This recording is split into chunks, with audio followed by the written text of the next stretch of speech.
Okay, here's my clutch. You can see that I have mounted two of the springs with a washer and a bolt on each, just to keep it all together while installing. But my question is, if you look at this,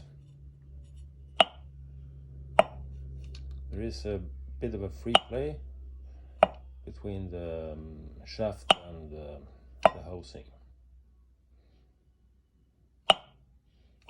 I'm quite sure everything has been installed as per instructions.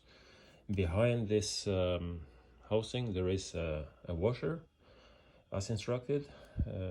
Up here there is the conic washer installed right side out, and the lock washer and the nut. It's been tightened to the correct torque, but my question is this normal?